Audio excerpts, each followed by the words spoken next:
ఒక ఆర్కిటెక్చర్ ఇస్తాం. ఇది తీసుకుంటే చాలా వరకు మీకు ముందుకు పోయే పరిస్థితి వస్తుంది. రియల్ టైంలో గవర్నెన్స్ ఇచ్చే అవకాశం వస్తుంది, ఎక్కడ ల్యాప్సెస్ లేకుండా. రెండోది, కొన్ని మీరు మంచిని చెప్పడం, ప్రజల్ని ఎడ్యుకేట్ చేయడం. చెడు వచ్చినప్పుడు అది వాస్తవాన్ని తెలిసినప్పుడు మీరు కరెక్ట్ గా సాక్ష్యాధారాలతో సహా చెప్పాల్సిన బాధ్యత జిల్లా అడ్మినిస్ట్రేషన్ ఉంది. Over a period of time government లో ఒక ఐఎన్పిఆర్ క్రియేట్ చేసుకున్నాం మనం. What for? ఒక అడ్మినిస్ట్రేషన్ లో ఎక్కడికక్కడ చేసి తప్పులు గాని వచ్చినప్పుడు దాన్ని కరెక్ట్ చేయడానికి ఇన్ఫర్మేషన్ బ్రాడ్కాస్టింగ్ పెట్టుకున్నాం. ఇప్పుడు కూడా జిల్లాలో వింగ్స్ ఉన్నాయి.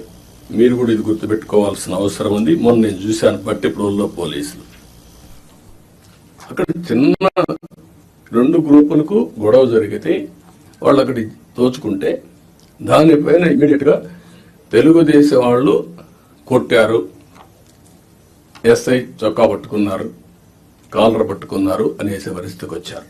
మీరు చూడండి ఎంత క్లియర్ గా. అంటే ఇంకా దీనికి ఏం చెప్పాలన్న వీళ్ళకి అర్థం కాదు.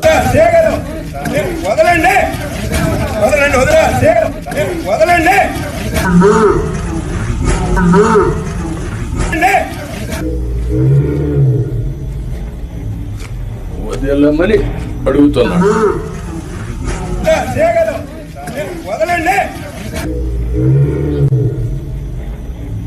ఓకే, దెన్ అది చొక్కా పట్టుకున్నట్టు చిత్రీకరించడం. అది రైట్ టైంలో చెప్పకపోతే ఇప్పుడు కొంత ఫేక్ ఫెలోస్ అంతా వచ్చేసి సోషల్ మీడియాని మిస్యూజ్ చేసి ఇష్టానుసారంగా ఇలాంటి వేసే పరిస్థితికి వచ్చారు. మొన్న మీరు చూశారు. ఈ గవర్నమెంట్ చాలా క్లియర్ గా ఉన్నాం, పొలిటికల్ విక్టిమైజేషన్ చెయ్యం. అదే సమయంలో తప్పు చేసిన వాడిని మాత్రం వదిలిపెట్టాం. And I very clear on that. మళ్లీ జీవితంలో తప్పులు చేయాలంటే భయపడాలి ప్రజాస్వామ్యంలో. ఈరోజు చేసి తప్పించుకుంటాడు అంటే అది ప్రభుత్వ అసమర్థత. మనం తప్పులు చేస్తే మనకు కూడా అది జరుగుతుంది. That is the message I want to give it very clearly.